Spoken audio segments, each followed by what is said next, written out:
들리나요, 이제? 잠깐만요. 예, 선생님. 예, 예, 지금은 잘 들리는 것 같은데요. 선생님. 예, 죄송합니다만 그러면, 처음 부분을 다시 예, 한번 예, 요약해 주시면 예, 되겠습니다. 그러면 다시 하겠습니다. 네. 기원전 181년의 사건은 2세기 초에 로마 대중이 눈마와 피타고라스에 관한 전승을 신뢰하고 있었다는 증거입니다. 그 이후에도 2세기 중반에 연보 작가인 카시우스 헤미나가 기록을 했고, 그 뒤에 133년에 콘수리자 연보 작가인 피소도 그렇게 했고, 1세기의 키케로, 그리고 제정기의 오비디우스나 플루타르코스 등이 계속 그 기록을 하는데, 대중이 그 이야기를 계속 믿었다는 것을 이들 작가들은 시사해 줍니다. 그럼 181년 사건이 무엇이었느냐, 의도가 무엇이었느냐. 181년 사건은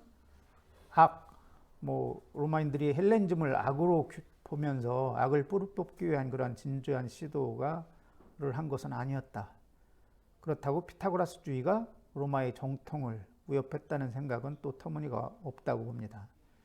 피타고라스의 가르침이 로마의 다수의 열성적인 추종자들을 가졌을 리는 거의 없습니다. 피타고라스는 현자로서 큰 명성을 누렸지만 그의 저술들이 로마에서 읽히고 연구되었기 때문은 아니었습니다. 피타고라스주의자들이 로마의 종교 관행에 자신들의 이론을 적용하려고 했다라고 보는 학자들이 있다고 했는데, 그것을 시사하는 증거도 없습니다. 기원전 181년 사건은 로마의 헬레니즘 애호 집단에 대한 보수파의 공격으로 해석하는 학자들도 있었습니다. 근데 이것도 설득력이 그렇게 있어 보이진 않습니다. 또 다른 접근을 해보면, 기원전 2세기 초에 로마인들은 그리스 문화에 점점 더 친숙해지고 더욱 매료되었습니다. 더욱 많은 로마인이 그리스의 지적 수입품을 수용함에 따라서 로마 국가는 그만큼 그리스 문화와 다른 자신의 문화를 규정할 필요를 느꼈습니다. 그 전설은, 눈마와 피타고라스와 관련된 전설은 대중의 인식에 깊이 박혀 있어서 그것을 부정한다든지 도전하는 것은 어려웠을 것입니다. 181년 사건은 조상의 관습, 로마인들이 늘 강조하는 모스 마이오림이 초창기, 눈마는 그야말로 초기 2대 왕이니까요. 초창기에 그것보다 발달했고 로마의 종교 전통이 그리스의 기초에서 분리되었다고 선언하는 것이었다. 그로에는 이렇게 보고 있습니다. 로마 지도자들은 상고기의 책들이 더 이상 현재 상황과 어울리지 않으며 심지어 파괴적일 수 있다고 선언한 것이었습니다. 책들의 소각은 눈마왕에 대한 포기가 아니라 눈마왕의 헬레니즘에 대한 포기를 나타냈다. 눈마가 피타고라스의 영향을 받았고, 피타고라스의 철학, 피타고라스의 종교 이런 것에 대한 그 포로가 아니었다. 그 사건은 로마 공동체에 내포된 토착 가치의 공헌을 의미했다. 그래서 눈마왕이 이미 상고기에 그때 그러한 헬레니즘의 영향을 반영한 것이 아니기 때문에 그 토착 가치, 로마인들의 가치를 중시하고 그것이 옳다라고 하는 것을 선언한 것이라는 것입니다.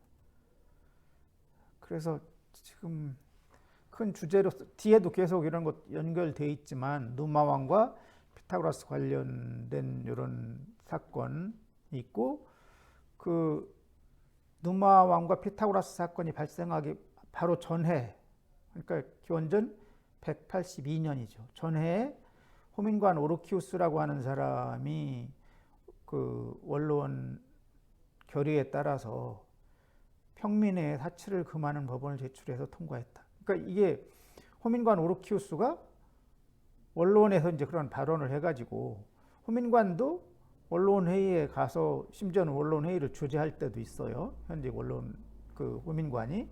그래서 거기서 이제 발의를 하고 원로원 결의를 하고, 원로원 결의를 하면 세나투스 콘술툼이 그게 그대로 법이 되는 것은 아닙니다. 그러면 그 결의 사항을 민의에다가 평민에다가 회부해서 이제 그 사치를 금하는 법안을 제출해서 통과되어서 렉스 오르키아가 된 것이죠. 이 최초 사치법은 법의 내용이 식사에 초대할 수 있는 손님의 수를 제한한 것으로 나옵니다. 그러한 조치를 강요하고 법을 집행하기는 근데 쉽지 않았을 것입니다. 그 법은 동료들을 능가한 부자 귀족들을 심각하게 제약하지 않았을 것이고, 그들이 부자들, 귀족들, 정치인인데 정치인 계층의 삶의 스타일과 안전에 거의 영향을 끼치진 않았을 것이다. 그러니까 아까 뭐 이런 상징적으로 조치를 취하고 나름대로 그들이 이런 언론 다 뭐 지금 호민관 이런 사람들이 엘리트 계층이고 한데 너무 사치스럽다. 식탁에 손님들을 많이 초대하고 하는 이런 것들도 헬레니즘 세계로 팽창하고 하면서 로마인들이 이제 그런 관행이 막 부가 들어오고 하면서 이런 것이 일어났을 때 이런 사치를 금하는 법이 여러 차례에 걸쳐서 일어나고 하는데 그것은 주로 귀족들이 뭐 위화감을 뭐 좀 줄인다든지 하는 뭐 이런 것도 있고 하지만 그거를 완전히 집행을 꼼꼼하게 한다든지 하는 이런 의도는 아니었을 거라는 것입니다. 사치법의 내용보다 그 법의 사치법의 취지가 더 중요했을 것입니다. 도덕주의자들은 헬레니즘 세계에서 벌인 이러한 전쟁들이 로마의 그리스 세계의 사치품들을 유입한 것을 로마가 내적으로 쇠퇴해가는 것의 씨앗으로 보면서 한탄하는 경향이 있었습니다. 그래서 한참 막 팽창해가고 이렇게 하는데 특히 엘리트 귀족들의 생활, 귀족 자제들 이런 사람들이 너무나 사치스럽다. 이거 큰일 났다. 라고 하는 이런 것을 특히 도덕을 내세우는 도덕주의자들 그리고 뭐 정치적으로 본다든지 하면 약간 보수적인 사람들이 그런 표현을 많이 씁니다. 그래서 사치법들이 여러 차례 제정되는데 레게스 숨프투아리아이는 적어도 부분적으로는 헬레니즘의 영향에 대한 상징적인 저항을 나타낸 것에 이것도 포함이 된다는 것입니다. 헬레니즘 세계를 가서 정복해서 바로 속주로 지배하지는 않았지만 이 당시에 기원전 2세기 전반은 그래요. 그렇지만 가서 많은 전리품이 들어오고 그들의 생활 양식을 보고 로마인들이 부유해지고 하면서 스스로 로마인들 자체 내에서 헬레니즘의 영향에 대해서 저항을 하고 하는 것인데 상징적인 저항, 특히 여기서는 이런 상징적인 저항이라고 많이 씁니다만 로마 정치사에서는 귀족들 간에 서로 경쟁하고 서로 이제 막 정치적으로 투쟁하고 하는 과정에서 서로 고발하고 막 이런 일이 많거든요. 뭐 나가서 속주 총독으로 나가서 굉장히 많은 공금을 착복한다든지 이런 것을 그러면 원론 귀족들이 그들 스스로를 제어하기 위해서 서로 고발하고 하는 이러한 일들이 많아지고 하는데 그런 과정에서 이제 이런 법들이 제정되고 하는데 특히 헬레니즘의 영향에 저항하는 상징적으로 저항하는 측면이 있었다라고 하는 것입니다. 기원전 161년에도 헬레니즘의 유입에 대항하는 조치가 있었습니다.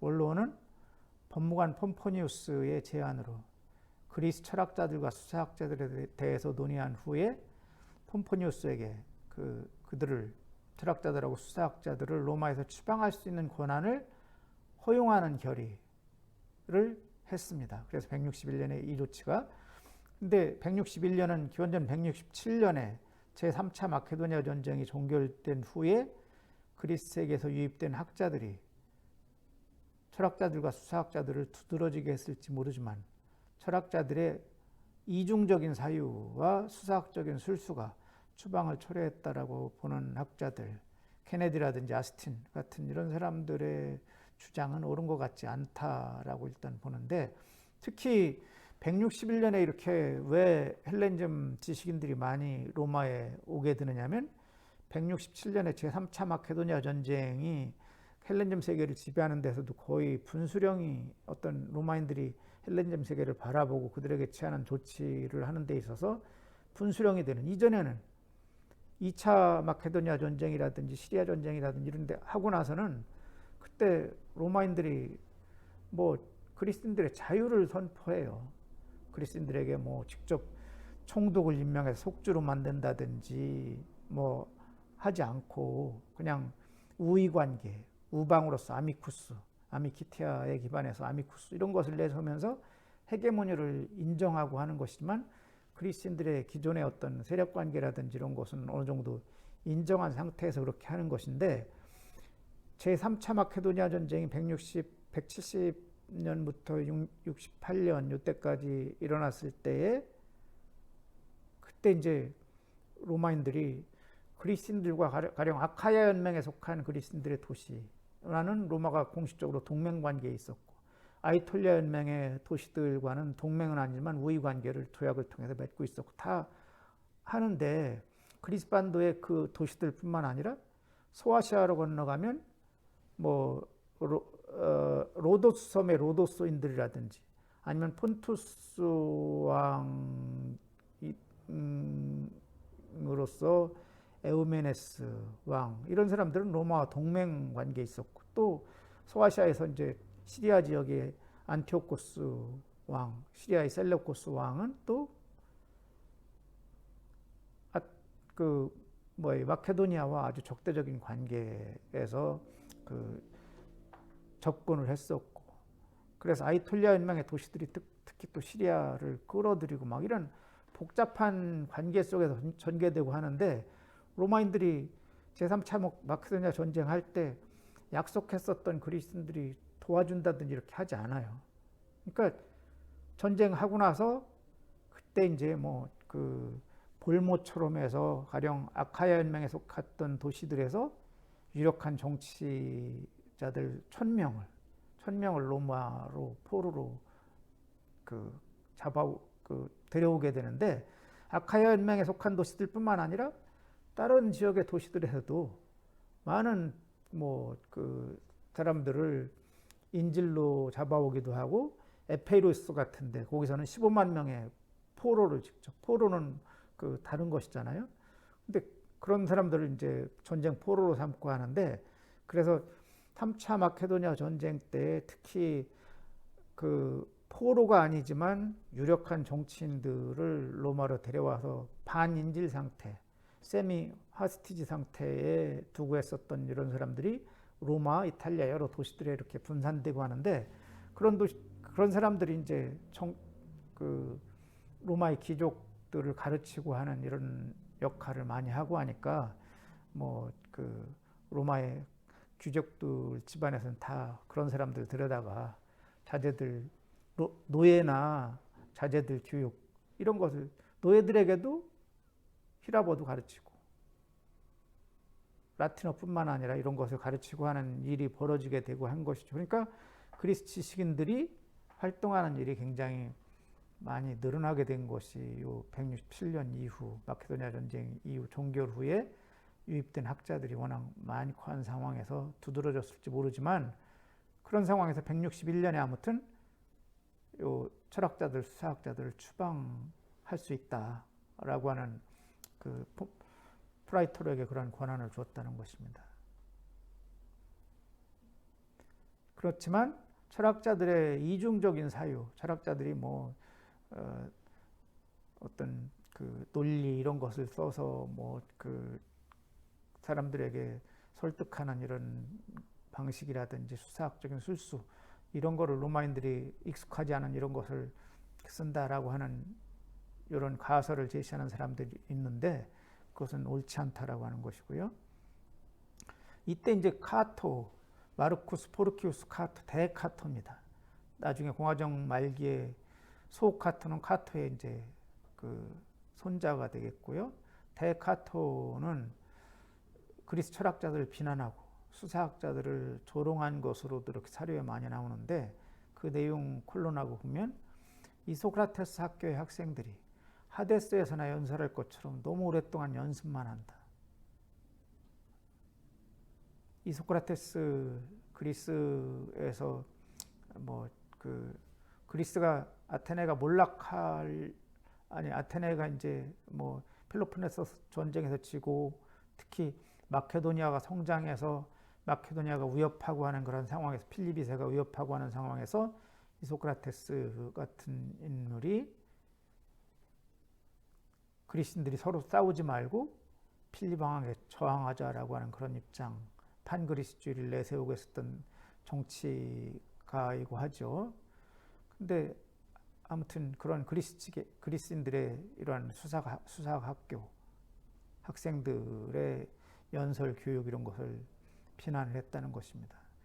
그렇다고 해서 그러나 카토는 자신의 집에 그리스인 가정교사를 두고 있어서 그리스 가정교사가 노예들에게도 라틴어 그리스어를 가르치도록 하고 자기 자식도 물론 가르쳤던 것이죠. 그래서 카토를 무조건 그냥 반헬레니스트 이렇게 보기는 어렵다라고 하는 것입니다. 또 160년대 초에 페르가몬 왕실의 사절로 로마에 체류하고 있는 동안 다리가 부러진 유명한 언어학자, 문법학자라고 하는 것이 더 정확할 것 같은데요. 크라테스는 요양하고 있는 동안 아무런 방해를 받지 않고 그 로마인 학생들을 가르쳤다고 합니다. 카토의 보수주의가는 그리스 교사들에 대한 161년 조치에 대한 설명으로 충분하지 않다. 161년에 그리스 철학자들, 수사학자들을 추방한 것이 카토 일파와 같은 이런 보수파의 움직임은 운동의 산물은 아니었다 이렇게 보는 것이고요.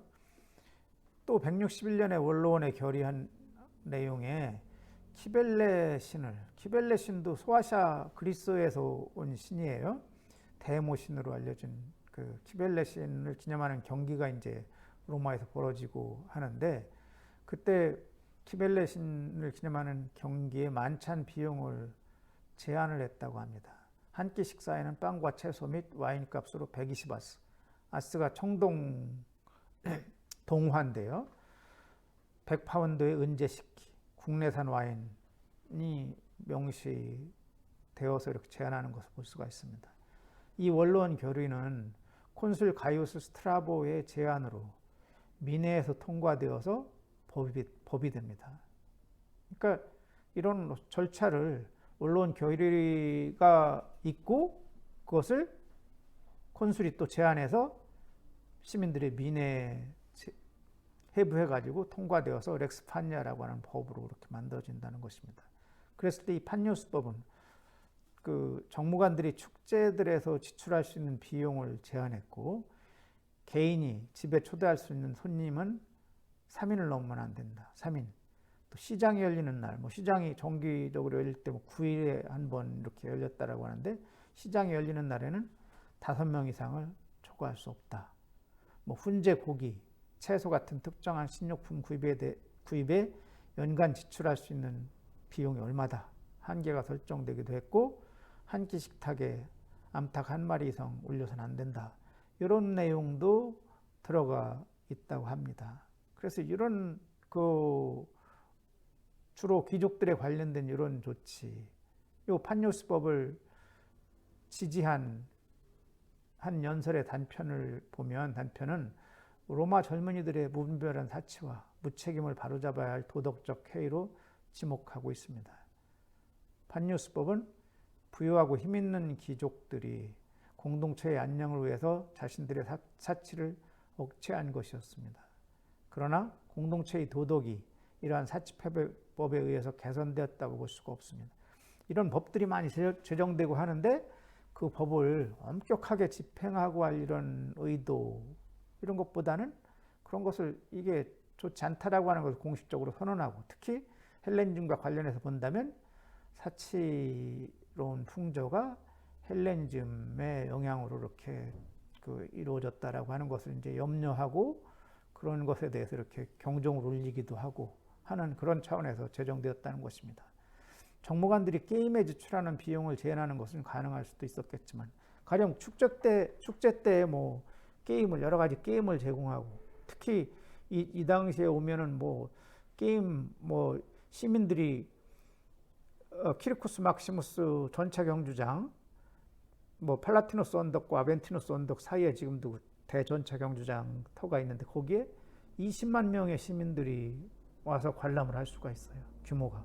근데 그러면 거기에 전차 타고 게임하고 하는 이런 것을 한다라고 하면 거기서 정무관들이 국고에서 이제 지원받는 아이딜리스가 대표적이고 한데 이런 그들에게 비용이 지출되고 해서 이제 조직해서 그 전체 경주가 벌어지고 뭐 이렇게 한다고 하면 대개 정무관들은 아이딜리스는 거기다가 국고에서 지원받은 것뿐만 아니라 여기서 제안했다라고 했는데 대개는 자기 재산을 털어서 더 많은 성대한 게임을 벌이고 합니다.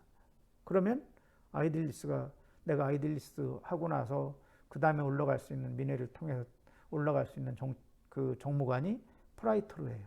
그러면 그때 자기 사재를 털어서 그렇게라도 성대하게 하면 그 다음 그 프라이토로 선거에서 당선이 거의 보장된다 이렇게 인식되고 있었고 한데 어쨌든 이런 어떤 사치스러운 그 축제나 이런 것들에 대해서도 좀 비용을 제한하는 것 이거는 국고 지원하는 것은 제한하는 것은 가능할 수도 있었겠지만 개인이 가정에서 소비하는 음식물을 비용을 통제하기는 사실상 불가능했을 것이다. 이 법이 제안되어서 통과된 맥락을 보면 로마 지도자들은 동방의 부가 헬렌즘 세계죠. 뭐 그리스를 포함한 것이고요. 부가 로마인들 또는 로마 민족에게 끼치는 영향을 통제할 수 있다고 선언하는 것이었다. 그것은 그리스 문화에 대한 상징적인 저항이었다.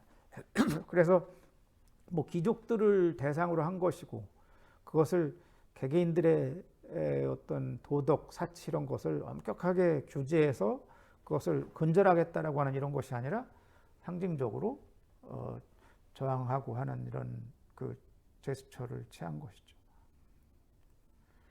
이와 비슷한 맥락에서 기원전 161년에 철학자들과 수사학자들의 추방 조치도 이해할 수 있을 것입니다. 제3차 마케도니아 전쟁 이후에 로마 젊은이들의 교육은 거의 전적으로 그리스 문법학자들과 지식인들에게 맡겨졌다고 봅니다. 철학자들과 수사학자들에게 대한 추방은 실제 효과가 거의 없었을 것입니다. 로마 당국이 개개 가택을 조사해서 그리스 학자들을 색출했다고 생각할 수 없고 헬라스 출신 지식인들이 로마에 와서 자리 잡는 현상은 계속되었습니다. 로마 지도층은 로마 민족의 가치를 지키고 해외에서 유입된 지식을 감시한다는 결의를 선언하는 것이었습니다. 그래서 167년 이때도 이러한 어떤 로마인들이 헬렌즘에 대해서 위기의식을 느끼고 긴장하고 하면서 이러한 조치를 아주 근절하려고 하는 것은 아니지만 상징적으로 이런 조치들이 나왔다는 것을 알 수가 있고요. 그 뒤에 이어서 기원전 152년에는 아테네 철학자 사절단이 로마를 방문하고 하면서 그들의 영향이 또 굉장히 주목을 받는데 기원전 155년에 아테네는 시키온의 도시 오로포스와의 분쟁을 하고 그것을 해결하기 위해서 로마 원로원에다가 사절단을 파견하는데 그 사절단에 속한 세 사람의 철학자, 사절로 선발된 사람들은 세 주요 철학학파의 1인자들인 뉴아카데미 학파의 카르네아데스, 스토아학파의 디오게네스, 소여학파의 크리톨라우스였습니다. 그래서 가장 유명한 세 학파의 거장들을 사절단으로 이렇게 로마에 파견했다는 것입니다. 근데 정치 경험이 없는 그러한 철학자들이 사절단에 선발된 것은 로마 지도자들이 그 철학자들과 그들의 학문에 대한 열정을 가지고 있기 때문에 선택했을 것으로 봅니다. 아테네의 철학자 사절단 방문은 로마가 그리스 철학자들과 수학자들을 추방하는 조치를 실시한 지 161년에 있었으니까 6년째 해일이었고 그리스인들은 161년 사건을 그리스 지식인들에 대한 심각한 불만의 표현으로 받아들이지 않았다는 증거일 수가 있습니다. 근데 철학자 사절들은 로마 원로원에 공식적으로 그들의 외교적인 임무를 청원한 뒤 대중들에게 이제 포럼이나 이런 데서 강연을 또는 홀에서 강연을 하는데 강연에서 그들 학파의 이론들을 설명함으로써 후일 문학에서 유명해졌는데 여러 학자들에서 이제 이것이 또 회자되고 언급되었다는 거예요. 특히 카르네아데스의 강연이 지속적인 인상을 남겼다고 합니다. 카르네아데스는 대중들에게 연설할 때 하루는 정의를, 다음날 강연에서는 불의를 옹호하는 극적인 연설을 했다고 합니다. 근데 정의 유스티티아, 인 유스티티아, 이때 이제 정의의 맥락이 뭐 그 뒤에 보면 국가를 통치하는 데 있어서 정의로워야 된다라고 하는 그런 연설을 하고, 다음날 연설은 국가의 통치는 불의가 없으면 불가능하다. 그 국가가 만약에 로마와 관련된다라고 하면, 로마가 지금 이제 이때 155년이면 제국을 거의 헬레니즘 세계까지 거의 지배해서 큰 제국을 이뤘는데, 로마 제국과 관련해서 이렇게 하루는 제국이 통치가 정의롭다 또는 정의로워야 된다라고 하는 것 연설을 하고, 그 다음 날은 제국 통치는 불의가 없이는 불가능하다, 이런 식의 연설을 했다라고 한다면 이제 좀 맥락이 달라질 수 있고, 요 연설의 내용이 어렵습니다. 강연을 들은 이때 아까 대표적인 카토라든지 아니면 스키피오 아이밀리아노스, 아니면 뭐 라일리우스, 그 필루스 푸리우스, 이런 사람들이 이제 귀족들도 와서 들어보니까 로마 젊은이들이 철학자들에게 오도되어서 전쟁에서의 용기보다 말하는 기술을 더 중시하고 법이나 정무관들보다 매국적인 목소리에 더욱 주의하게 되지 않을까 걱정을 했다라고 합니다. 그러니까 로마인들은, 젊은이들이 군대를 통해서 전쟁에 나가서 싸우고 하는 이런 비르투스가 중요한데, 말하는 기술, 수사학적인 기술을 중시하고 하면 로마의 법이나 로마 정무관들에게 귀 기울이기보다는 이런 것에 집착하는 것은 이거 문제가 있다라고 걱정을 했다는 것이고, 그 중에서 대표적인 보스파인 카토는 원로원이 빨리 사절들의 청원 사안을 속히 처리해 주어서 그들이 로마를 떠나도록 독촉했다, 이렇게 이제 플루타르코스나 플리니우스 이런 사람들이 기록을 하고 있습니다.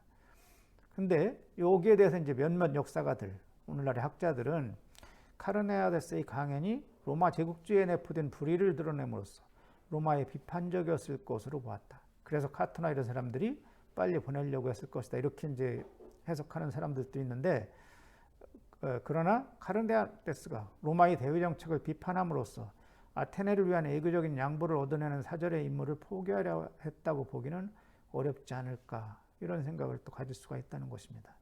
또 플루타르코스는 어떤 얘기도 하느냐면, 플루타르코스에 따르면 로마 젊은이들은 카르네아데스의 연설, 아주 유창한 연설에 사로잡혔고, 다른 로마인들은 젊은 세대가 그리스 문화를 향유하고 그리스의 저명한 인물들과 소통한다는 생각에 기뻐했다, 이렇게 얘기도 한다는 것입니다. 그러니까 로마인들이 이미 귀족 자제들 이런 사람들이 히라보를, 그리스어를 잘 알고 뭐 소통하고 하는 이런 것은 아주 자연스럽게 이때 이렇게 이루어졌다라고 하는 것을 보여주는 사건이기도 한 것이죠. 후에 키케로도 로마의 유력자들은 아테네가 가장 저명한 철학자들을 예교사절로 선발한 것에 기뻐했고 그들의 강연에 빈번하게 참여했다고 쓰고 있습니다. 그래서 철학자 사절단을 둘러싼 사건은 문화들 사이, 헬레니즘 문화와 로마 문화 사이의 대립을 보여준 게 아니라 그 반대였다라고 해석할 여지가 있다는 것입니다. 사절단으로 로마에 온 철학자들의 대성공은 그 2세기 중반에 이르면 그리스 학문에 대한 로마 지식층의 열정이 두드러지게 증가했음을 보여주는 것입니다. 물론 아테네 사절들은 원로원에 그들의 사안을 청원할 때 원로원의원 아킬리우스의 라틴어 통역을 통해야만 했습니다. 그러니까 로마인들이 그리스어를 잘하고 그리스 세계에 가서 하면서 이중 언어를 잘하고 하는데, 어떤 사람은 아킬리우스도 내가 그 그리스 사절들이 와서 그 원로원에서 그들의 사안을 연설로서 이렇게 원로원에 설득하는 그 이야기를 할 때 내가 나서서 통역을 하겠다, 이렇게 하는 것인데, 그 제스처 자체는 이제 상당히 또 그 로마 귀족들 간에 좀 질시나 문제가 될 수도 있게 하지만, 원리 원칙이 반드시 그리스인들이 와서 할 때 그들의 말로 하면 라틴어 통역자를 통해서 이렇게 하는 것이 로마인들의 전통이었다라고 하는 것입니다. 로마인들 중에서 그리스에 가가지고 나중에 키케로나 뭐 이런 사람도 아테네 가서 아테네 미네에서 내가 그리스어 자신 있으니까 그리스어로 직접 그냥 연설하고 하는 이런 사례도 있었는데, 그러면 로마인들이 그것을 굉장히 공격을 합니다. 그리스 문화에 대한 사적인 열정과 국가의 공식적인 입장은 달랐다라고 하는 면에서 이해할 수가 있습니다. 154년 또는 173년의 로마 원로원은 에피쿠로스 철학자 두 사람, 알카이우스와 필리스쿠스의 추방을 결의를 하는 또 결정을 합니다. 에피쿠로스주의 철학자 두 명만 선별한 것은 적합하지 않다고 생각하는 학파를 구분한 것이었다. 두 철학자가 추방된 이유는 젊은이들에게 자연스럽지 못한 쾌락 또는 즐거움을 소개했기 때문이었다는 기록이 있습니다. 쾌락을 주입했다는 혐의는 원로원 교리에 명시된 게 아니라 에피쿠로스주의의 적대적인 사료에서 비롯되었을 가능성이 있습니다. 당시 로마인들 가운데 에피쿠로스주의를 깊이 이해할 수 있는 사람은 거의 없었다고 생각이 됩니다. 에피쿠로스 철학의 세부 내용이나 철학의 원리에 대한 진지한 연구보다는 쾌락을 조장하는 학파라는 평판이 더욱 중요한 영향을 미쳤을 것입니다. 에피쿠로스 학파 철학자는 155년에 아테네 사절단에도 포함되지 않았습니다. 로마 상류층은 다른 학파들의 지적인 즐거움을 멀리하지 않았지만 이때 즐거운 아까 즐거운 즐거움은 철학하는 학문하고 철학하는 즐거움이죠. 을 멀리하지 않았지만 즐거움 자체가 중심 원리인 에피쿠로스 철학에 대해서는 반대할 수 있었다라고 보입니다. 기원전 154년에 원로원 결의는 일치된 운동이 아니라 이것도 형식주의에 불과했습니다. 원로원은 비난하고 배척할 학파, 에피쿠로스 학파를 골라냄으로써 다른 철학 학파들의 활동은 암묵적으로 정당화했습니다. 기원전 154년 조치는 그리스인의 교육을 허가했고 로마가 철학 학파들을 구별한다는 것을 선전한 것이었다. 그러면 에피쿠로스주의 철학자들 두 사람을 상징적으로 추방한 것이 에피쿠로스주의를 완전히 앞으로 금했다라고 하는 이것도 아닌 것 같아요. 다른 그 이후의 조치는 없습니다. 기원전 154년에 캔소리들이 로마에 또 최초로 석재극장, 돌로 된 극장을 건설하기 위한 계약을 체결했는데 그런데 콘술을 역임한 스키피오 나시카가 강력한 연설을 해서 그 공사가 진행 중이던 극장 건설이 갑자기 중단되는 일이 벌어집니다. 스키피오 나시카는 극장의 오락이 로마인들의 성품과 도덕에 끼치는 영향을 한탄했습니다. 로마인들이 그리스인의 쾌락에 익숙해지는 것은 바람직하지 않다는 것이었습니다. 이때 스키피오 나시카의 반대가 승리했고 반쯤 건설된 석재 극장은 허물어졌습니다. 이것도 로마의 전통은 진지한 철학 학파들의 가르침은 수용했지만 에피쿠로스 철학의 쾌락 이론이라든지 극장의 경박함은 거부했다 이렇게 보이는데 이것도 이제 다른 정치적인 맥락에서 얘기할 때는 로마인들이 그러면 극장에 가서 극 구경하고 하는 거 행해지고 있었어요. 근데 그걸 굳이 그리스인들처럼 석재로 해서 견고한 극장을 지면은 그게 이제 개인이 누군가가 하는 것인데 국가 예산을 가지고 다 하지 않으니까 그러면 그 개인이 석재 건설을 극장을 건설한 것에 대한 그 개인의 명성이 항구적이 되고 하는 것이니까 서로 경쟁하면서 그것을 막는 분위기가 있었다라고 하는 것인데 여기서는 아무튼 좀 그런 그 정치가들 간의 경쟁보다는 이런 경박함, 헬레니즘의 그런 것을 좀 거부하는 이런 면에서 얘기한 것이고요. 이후 반세기 동안은 2세기 후반이죠. 반세기 동안에 관한 사료는 매우 빈약하지만 로마 국가가 이따금 오락에 반대하는 조치를 실시한 것을 추측할 수가 있습니다. 그래서 카시오도로스의 연보에 따르면 115년에도 캔서르들이 도시에서 특정한 대중오락을 금지하는 조치가 있었고 경박한 오락을 경멸하는 거듭된 표현들이 로마인들의 민족성을 형성하기 위한 관심에서 나왔다고 볼 수가 있습니다. 2세기 후반에 산발적으로 나타난 사치법들, 즉 기원전 144년의 법, 그 후 수년 후에 리키니우스법, 115년에 아일밀리우스법, 2세기 말에 타플루스법 이런 금사치법도 로마인들의 어떤 질박한 민족성, 헬레니즘에 대해서 좀 그런 것을 형성하려는 동일한 목적을 가지고 있었다라고 볼 수가 있지만 적어도 아주 헬레니즘에 대해서 반하는 이런 조치들이 기원전 2세기 후반에 보면 별로 사료에 거의 나오지 않는다는 것입니다. 그리스 지식인들의 반대하는 또 다른 정부 조치가 있었다는 것을 이때 입증해주는 사료가 없습니다. 2세기 후반에. 그것은 로마인들의 문화적 자신감이 커졌음을 시사해 줍니다. 로마 지도층은 시민들의 주의를 진지한 일에서 멀어지게 하는, 진지한 군사적인 봉사 이런 일에서 멀어지게 하는 경박한 오락을 못마땅히 했지만 그리스 학문을 용인하실 수 있을 정도로 민족 문화에 대한 자긍심이 성장했다. 이렇게 그 정리를 하고 있고요.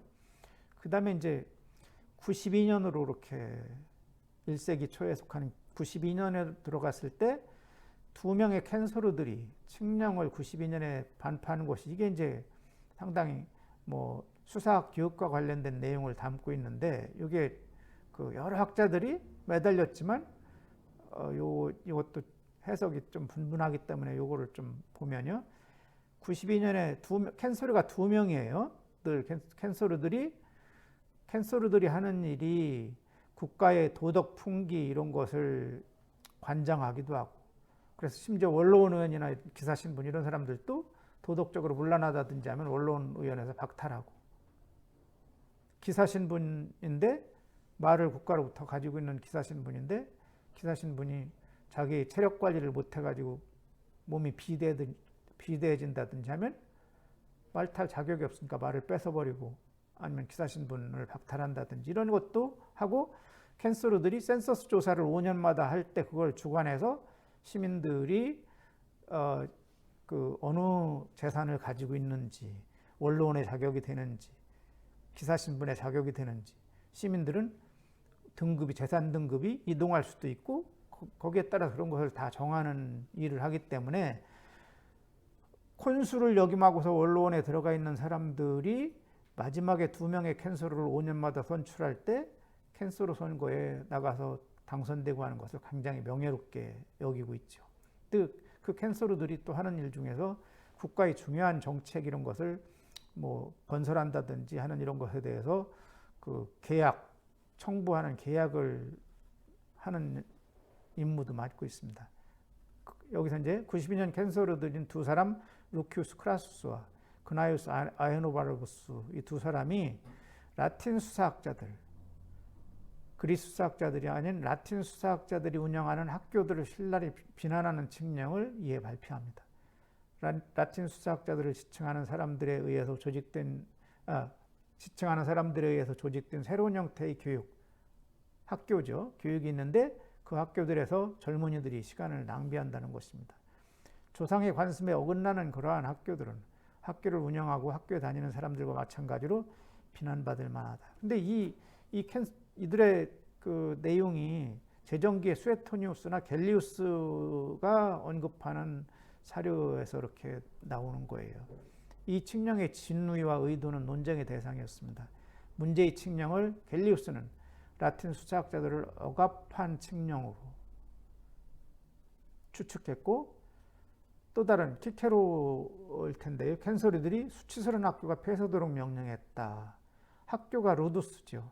네? 그래서 인푸디 엔티아이 수치스러운 루두스가 문을 닫도록 유시스한테 명령했다. 이렇게 키케로는 보고 있는 거나 라틴 수사학들을 제거했다라고 기록한 저술가들도 있습니다. 근데 이게 이제 맞는지 이런 것을 이제 학자들이 여기에 대해서 많이 여러 각도에서 연구했는데 오랫동안 선호한 해석은 92년 칙령의 배후에서 정파적인 의도를 찾는 것이었습니다. 당시 가장 유명한 라틴 수사학자는 가이우스 마리우스, 정치가로 유명한 사람이잖아요. 뭐 게르만족을 격퇴하고 7번이나 로마에서 공으로 콘수를 역임했었던 가이우스 마리우스의 친구이자 마리우스에게 찬사를 바친 찬사자인 루키우스 플로티우스였습니다. 그러면서 90년대 마리우스파와 반마리우스파 간의 치열한 정치 투쟁에서 라틴 수사학자들은 그리스 학문과 귀족적인 문화의 적인 신인, 기사신분 출신이었어요. 마리우스가. 그래서 정치 신인이기 때문에 신인 마리우스의 후원을 받는 민주파 교육자들로 이렇게 분류를 하면서 학자들이 보았다는 것입니다. 그러면서 루키우스 크라수스는 헬레니즘의 챔피언이자 로마 정치의 보수적 성향의 옹호자였고 그래서 캔서르 칙령은 대중선동을 조장하는 수사학교, 라틴 수사학교들을 제거하고자 의도한 것이었다. 이렇게 이제 해석을 했다는 것입니다. 이게 이제 학자들이 요 측량을 해석하는 경향이었는데요. 근데 루키우스 플로티우스는 라틴 수사학자들 중 으뜸가는 인물로서 그에게 많은 학생들이 모여들고 있었다라고 하는 기록이 있고, 또 마리우스의 애호를 받는, 마리우스에 대한 찬사를 썼다라고 했잖아요. 그렇지만 플로티우스와 마리우스의 사이에 정치적인 관련을 드러내는 증거가 없다는 것입니다. 이런 해석을 검토하기 위해서 보면 플로티우스는 마리우스의 몰락과 술라의 독재에도 계속 살아남았고 기원전 50년대에도 여전히 연설문 작성자로 활동을 했습니다. 따라서 플로티우스를 마리우스의 정치적 교육적 철학의 대변자로 간주하기는 어렵다. 그런 해석이 이런 한계를 가지고 있다는 것이고요.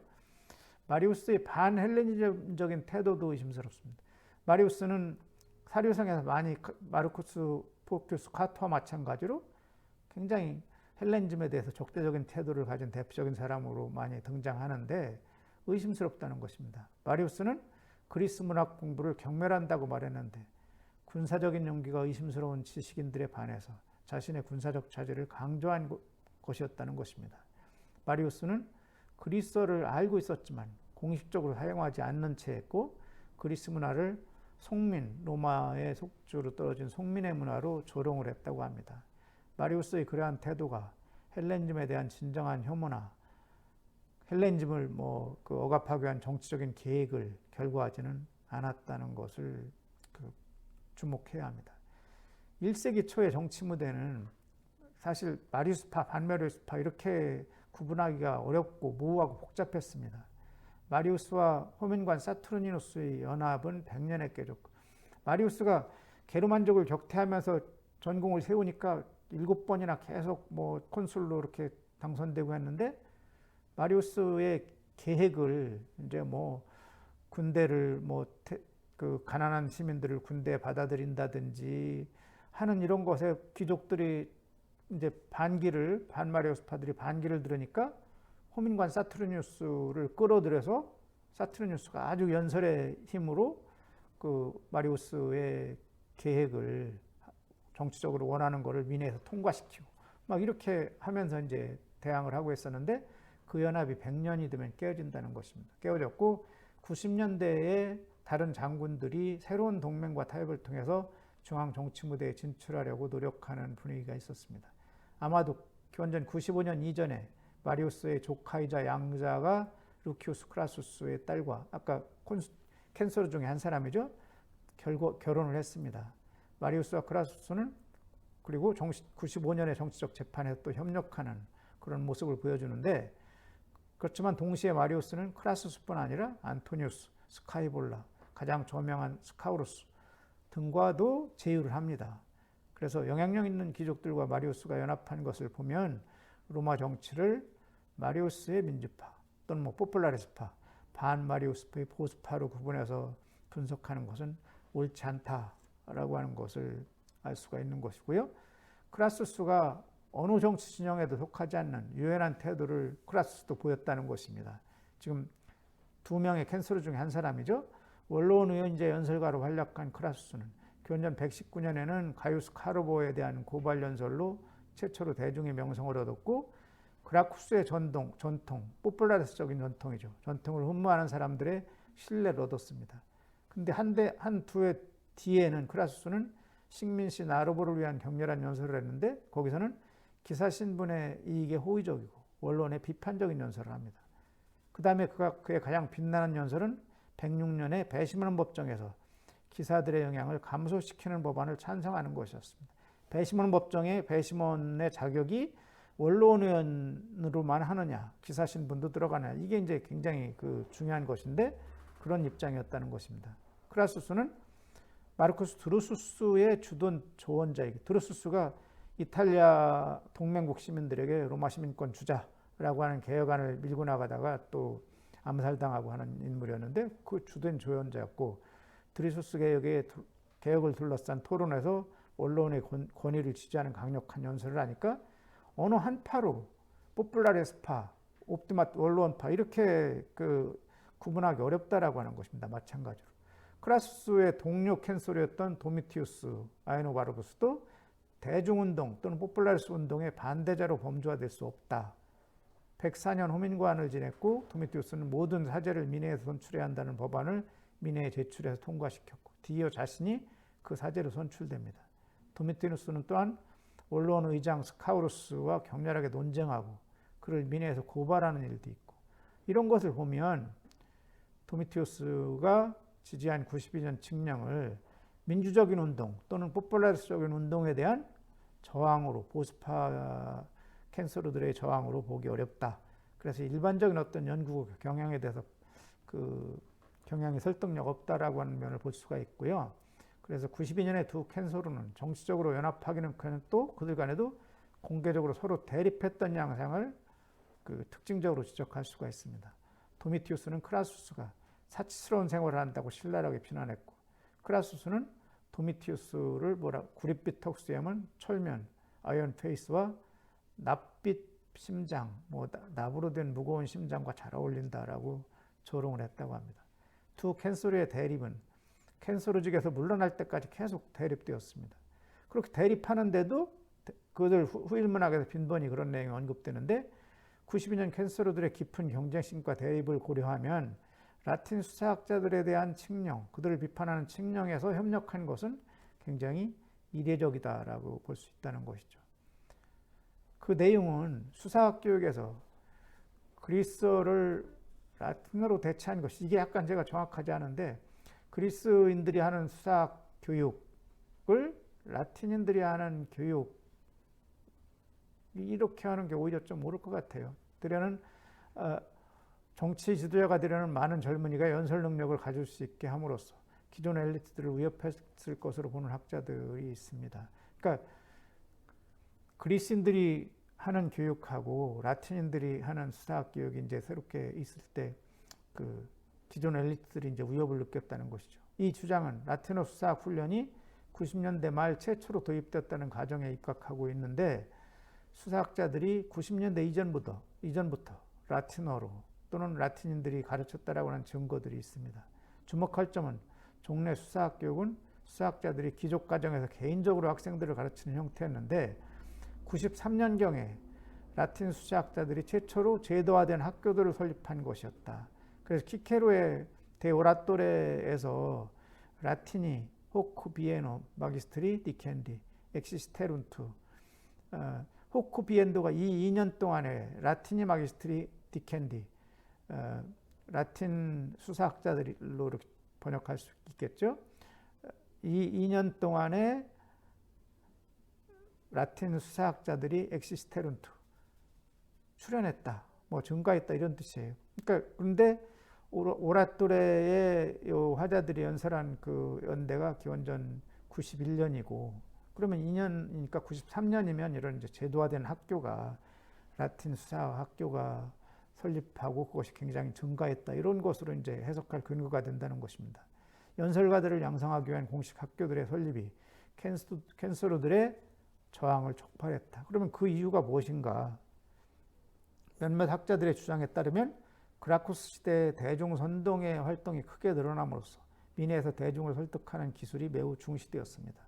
정치적 선동은 2세기 말에 호민관 사투르니누스의 활동에서 최고에 달한 것으로 이야기됩니다. 이러한 환경이 교육 혁신을 자극했다라고 이런 학자들은 보는데 체계적인 토대에 입각한 수사학 교육, 학교 교육이죠. 이 야심가들에게 필요한 수단을 제공할 것이었는데 이 플로티우스, 아까 라틴 수사학자로 유명한 플로티우스와 그의 동료들이 세운 학교들이 그러한 필요에 부응했다라고 봅니다. 92년에 캔서르들의 칙령은 그러한 학교들을 해체하고 고등 엘리트 교육의 전통적인 패턴을 보호하고자 한 내용을 담고 있다는 것입니다. 그러면 전통적인 교육은 라틴 수사학자들이 아니라 그리스 수사학자들이 하는 교육이었었어요. 이 견해는 근데 매력적이지만 증거의 뒷받침이 없다는 것입니다. 만약 제도화된 수사학 교육이 90년대에 이루어졌다면 라틴어로 가르치는 것뿐 아니라 아니면 라틴인들이 가르치는 것뿐만 아니라 그리스인들이 가르치는 것을 포함했을 것이다. 그런데 캔서르들의 칙령은 라틴 수사학자들만 언급을 하고 있습니다. 그리고 100년의 사투르니누스의 몰락으로 포플라레스의 어떤 대중 선동 이런 것은 또 후퇴한 상황이었습니다. 키케로의 오라토레의 화자가 요 92년 그 칙령을 내린 한 사람인 크라수스가 거기서 화자로 등장하는데, 크라수스에 따르면 그는 젊은이들의 열망을 억압하려 한다는 혐의를 받는 문제의 칙령 때문에 비난을 받은 것을 지적하면서 크라수스 자신을 변론하면서 뭐라고 하냐면, 젊은이들의 명민함 또는 예리함이 무너지는 것을 방조하고자 했다라고 주장을 한다는 것입니다. 라틴 수사학 교사들은 손쉬운 방법을 가르쳤고 그리스 교사들의 교육도 단점을 지니고 있었지만 그들은 적어도 이론적 기초와 세련된 전통을 가지고 있었다는 것입니다. 새로운 라틴 교사들이 뭐 뻔뻔스러움, 연설하고 무례함 이런 것을 가르친 것이 캔소르들로 하여금 그 교육의 혁신을 막지 않을 수 없게 했다라고 해석될 수 있는 것입니다. 그리스인들의 고래의 훌륭한 지혜가 로마인들에게 오히려 적용되는 그러한 전통 이런 것을 인정한 것이죠. 그거를 좀 약간 부연하는 것이 있습니다만, 캔소르들이 옹호한 조상의 관습은 그 핵심에 그리스 수사학의 원리를 포함하고 있는 것입니다. 그러니까 새로운 라틴 수사학을 비난하는 것이니까요. 로마 체제의 도덕적인 관리자들, 캔소르를 그렇게 표현한 것입니다. 도덕을 보호하고 하는 관리자들의 그러한 행동은 기원전 125년 무렵에는 생각도 할 수 없는 것이었습니다. 앞에 살펴봤듯이 180년대와 기원전 110년대 로마의 동방전쟁들에 뒤이은 그리스 문화와 라틴 문화의 대립이 로마인들에게 토착 전통의 우월을 끈덕지게 주장하게 한 양상들, 여러 조치들을 살펴보았습니다. 그런데 92년에 왔을 때는 두 문화의 대립과 로마인의 반헬레니적인 심성이 대체로 사라졌다라고 하는 것을 보여준다는 것이죠. 이 칙령이. 로마 고등교육의 그리스적인 성격이 이제 당연시될 수 있었다는 것입니다. 조직된 수준의 수사학 훈련에서, 학교 교육이죠.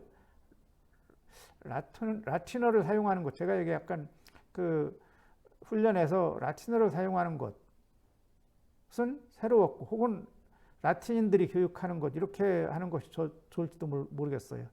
그것은 수다와 대범함을 위해서 언어이론과 인간성에 적합한 지식을 버리는 것이었다. 이게 이제 그 키케로가 오라토레에서 얘기하는 것인데, 인간성에 적합한 후마니타스에, 후마니타스를 문명이라고 그렇게 해석하는 경우도 있는데, 버리는 것이었다. 젊었을 때의 키케로가 가장 유명한 라틴 수사학자 플로티우스에게 몰려드는 학생들이 있었고, 그때 자기가 거기에 가담하려고 했을 때 플로티우스는 키케로에게 뭐라고 하냐면, 그리스어 훈련 아니면 그리스인들이 하는 훈련을 통해서 재능을 가장 함양할 수 있다라고 하는 것을 인정하고 그렇게 말했다라고 합니다. 이러한 태도를 92년에 캔소르들의 칙령이 공식화한 것이었습니다. 그 칙령은 라틴 수사학자들을 책망하고 로마 수사학에서 헬레니즘의 장점과 전통을 인정하는 것이었습니다. 캔소르들이 칙령을 내린 결과 어떤 수사학 학교들이 문을 닫았는지, 특히 라틴 수사학자들이 확실치 않습니다. 젊은 시절의 키케로는 많은 학생이 플로티우스에게 몰려들고 있었다고, 라틴 수사학자 중에 대표적인 사람이라고 했잖아요. 그렇다고 언급했고, 그의 강의가 중단되었다는 아무런 암시를 주고 있지 않습니다. 젊은 시절 키케로는 그리스 수사학이든 라틴 수사학 훈련이든 모두 활용할 수 있었습니다.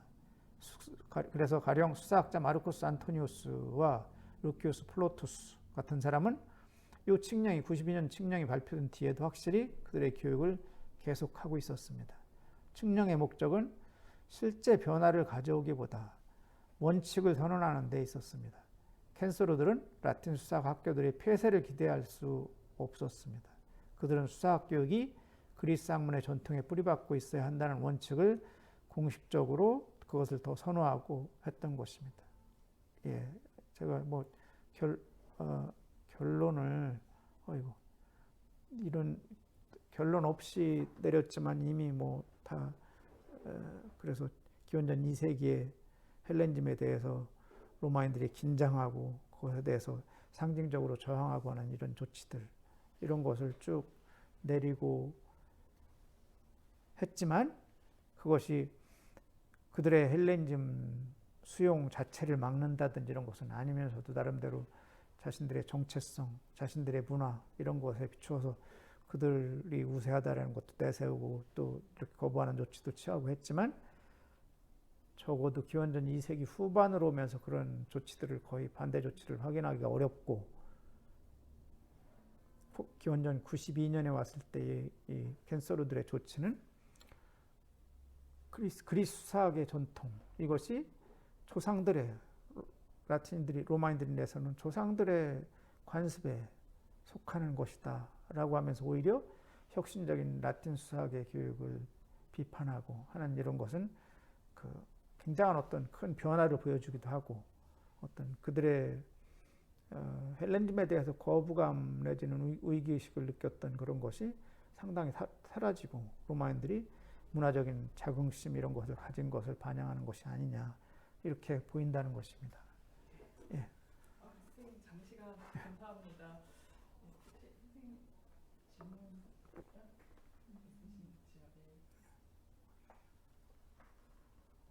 있으신지요? 선생님, 그 강연 잘 들었습니다. 예. 그 아까 전에 선생님께서도 말씀하셨듯이 이런 조치들이 이 헬레니즘에 대한 그런 무슨 뭐 사치금지법 같은 걸 예를 들어서 이게 상징적인 조치로서 행해진 것이고 실제적으로는 그렇게 크게 영향을 미치지 못했을 것이다. 요런 해석이 얼마만큼 그 타당성이 있는지 그거는 약간 좀 예.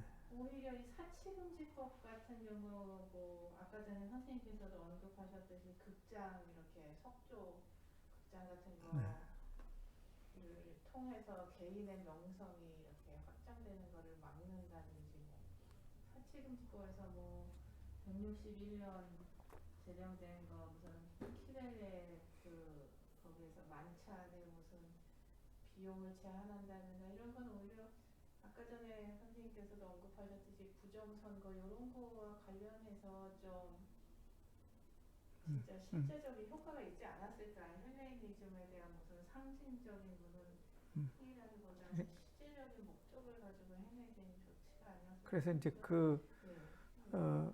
귀족들 상호간에 어떻게 보면 그 경쟁 속에서 그런 내용이 나오고 한 것인데 그 뿌리 속에는 아무튼 그게 사치 이게 다 오리엔트 세계, 헬레니즘 세계에서 배운 거라는 것이죠. 헬레니즘 세계를 정복하고 그 현장에 가보고 거기서 문화를 들여오고 하면서 실제로 생활이 달라지고 아주 사치스럽게 이렇게 생활하고 하는 이런 것이 있으니까 그거 자체가 헬레니즘 문화에 대해서 그래도 그걸 완전히 다 뭐 근절시키고 하려고 하는 의도는 아니라 하더라도 그런 것이 이렇게 그 표출되기도 한 거라는 것이죠. 사치 늘 얘기할 때 우리가 이렇게 귀족 자들이 사치스럽고 그러다 보면 유약해지고 군사적인 독성이 그 약해지고 하는 이런 것이 굉장히 문제가 될 수가 있다. 로마인들이 이제 쇠퇴할 수밖에 없다. 이런 걱정을 늘 하고 했었고 그것을 아주 습관적으로 그리스인들, 외부 세계 그들은 로마인들이 볼 때는 군사적 덕성도 없고 우리들한테 그 쉽게 이해석되었고 하는데 그들의 관습을 받아들이고 한 이런 때문이다. 이런 그 도식적으로 그런 생각을 가지고 있었어요. 그래서 그렇게 많이 하고 특히 이제 귀족들 간의 경쟁이 무슨 로마 귀족들 간에 끊임없이 지금 요 그 2세기 때도 그렇고 막 서로 간에 재판하고 하는 이런 일에서 일어날 때 그들 간의 재판에서도 저 사람이 헬레니즘에 대해서 무분별하게 막 그 헬레니즘적인 거기에 헬레니즘 문화에 애호하는 이런 경향이 때로는 공적의 빌미가 됩니다. 그래서 가령 노카토가 기원전 180년대, 184년 이때에 스키피오 아프리카누스가 재판에 회부되어서 결국은 쫓겨나거든요. 스스로 자발적인 망명을 하게 되는데 그때 스키피오 가문의 뭐 데스키피오 자기 아들 동생 루키우스 스키피오 같이 그 재판에 애부될 때 그때 뭐 그 시리아 안티오코스 왕과 그 전쟁에서 뭐 이겼는데 그때 전쟁 배상금을 횡령했다라고 하는 내용이고 한 사람은 횡령을 했고 한 사람은 뇌물을 받았고 시리아 안티오코스 3세로부터 좀 잘 봐달라고 하는 그런 거로 해서 뇌물을 받았다라고 하는 것인데 그런 등등 그랬을 때 카토나 이런 사람들이 고발하고 언론에서 막 연설하고 하는데 스키표의 영향력이 그 가문의 영향력이 워낙 세고 했으니까 스키표 시대로 얘기될 때고 할 때인데 그때 이제 그 스키표는 굉장히 헬렌즈 문화 이런 것을 아주 무비판적으로 애호하는 사람이다. 이런 것도 하나의 공격의 빌미로 그런 때는 또 이렇게 작용을 하기도 해요. 그래서 그냥 보통은 로마 정치사에서 할 때 이런 지금 헬렌즘에 대한 저항 이런 것을 그렇게 두드러지게 얘기하지 않는 경향이 있어요. 로마 정치사에서는. 근데 지금 여기서는 이제 헬렌즘과의 관계 속에서 이런 것을 이제 좀 거기에 포커스를 맞춘 것이죠. 예, 감사합니다. 저도 하나만 예, 더 예, 예. 질문하겠습니다. 선생님, 2세기 이전에는 그 로마에서 공적으로 지금 그리스를 받아들이는 데 있어서 어떤 긴장적인 조치들이 보여지지만 그 이후에는 그런 것들이 보여지지 않는다라는 측면에서 그 이후에 로마인들의 그렇게 그리스 문화를 받아들여서 로마화시키는 그런 과정이 로마의 어떤 자부심 이런 것을 바탕으로 이루어진 것이다. 라고 그렇게 이제 오늘 하시는 거죠. 예. 그 면을 조금만 더 말씀해 주시면 감사하겠습니다. 근데 이제 지금 요 철학이나 수사학 관련해서 이렇게 했을 때 기원전 2세기에서 1세기 이렇게 초까지 이렇게 한 게 그런 칙령이나 이런 것 근거가 특히 기원전 2세기 후반 이후에 철학자들을 추방한다든지 적극적으로 하는 이런 것들이 이제 줄어드는 그런 것에 영향도 강하게 있는 것으로 볼 수가 있고요. 그러니까 로마인들이 더 거기에 이제 그 헬렌즘을 받아들이고 하는 이런 것이 더 확산되고 하는 그런 것이 이제 두드러지고 해서 그랬을 것으로 보이는데 기원전 2세기, 1세기 했을 때 1세기에 이제 뭐 이런 반헬레니즘적인 특히 그리스 학문에 대해서 이렇게 배척하고 한 그런 사례가 거의 2세기 때보다 없다라고 하는 게 이제 그런 로마인들의 자긍심 이런 것을 보여주는 것이기도 하고.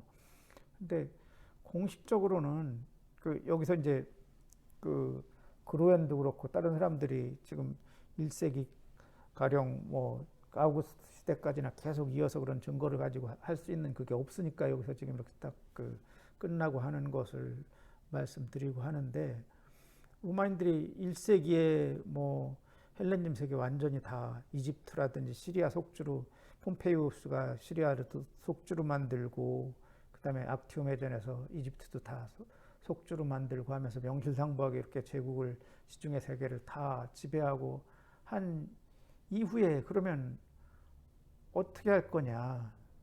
거기서 아우구스투스가 이제 황제가 되고 했을 때 아우구스투스가 혁명적인 이런 개혁을 할 때 제 책에서 그런 얘기가 있습니다만 아우구스투스의 도덕혁명, 뭐 문화혁명 이것이 핵심인데 거기서 그리스인들의 문화를 심취하고 이렇게 하면서도 거기선 요 지금 헬레니즘을 좀 폭넓게 볼 때요.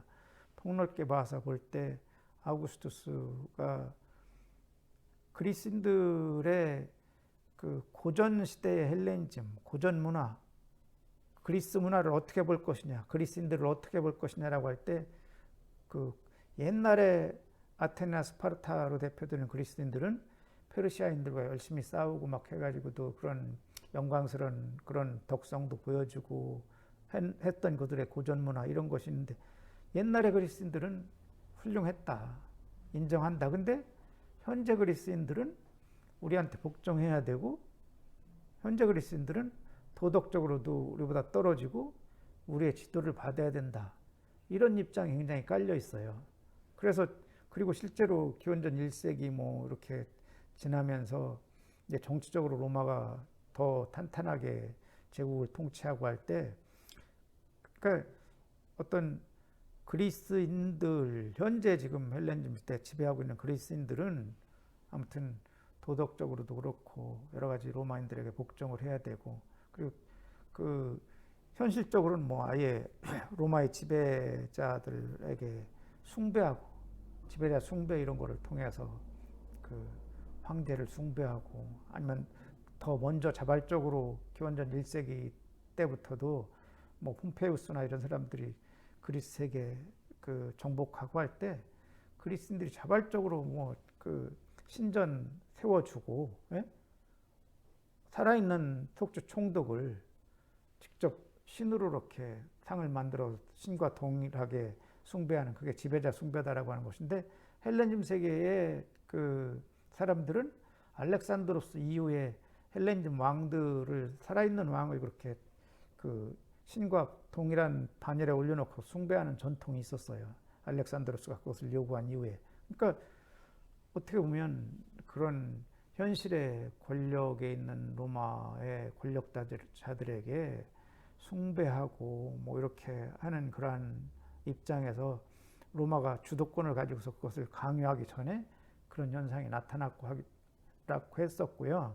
그래서 아마 그걸 한마디로 요약하기는 굉장히 어려운데, 로마인들은 아무튼 현재의 그 헬레니즘 세계의 그리스인들, 이런 사람들은 우리보다 못하다. 예? 그리스인들은 도덕적으로도 사치스럽고 많이 타락해 있고, 그들을 신뢰하기 어렵고 믿기 어렵고, 성적으로도 방탕하고, 이런 것들에 대한 어떤 부정적인 관념, 이런 거를 실제로 가지고 있었고, 그래서 그런 어떤 그들에게 그들을 교화시키고 도덕적인 어떤 이런 거를 가르침을 주고 하는 것도 로마인들이 해야 될 일이다, 이런 생각을 가지고 있으면서, 그러면 헬레니즘을 완전히 거부할 수 없으니까 옛날에 헬레니즘 그리스인들이 고전시대의 건축 양식이라든지 이런 것도, 그래서 고전시대의 건축 양식, 로마의 뭐 아우구스투스가 그 팔라티노스 언덕에다가 아폴론 신전을 짓고 하는데, 그때 고전시대의 건축가들이 썼던 양식, 이런 거를만 사용했고 헬레니즘 시대의 양식은 받아들이지 않고 했다라고 하는 이런 것이라든지, 그런 경향을 좀 볼 수가 있습니다. 네, 선생님. 잠시간 좋은 말씀 주셔서 감사합니다.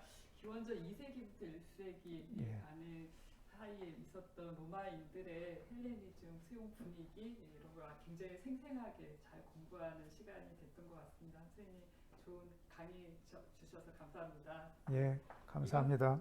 이것으로 강의를 마치도록 하겠습니다.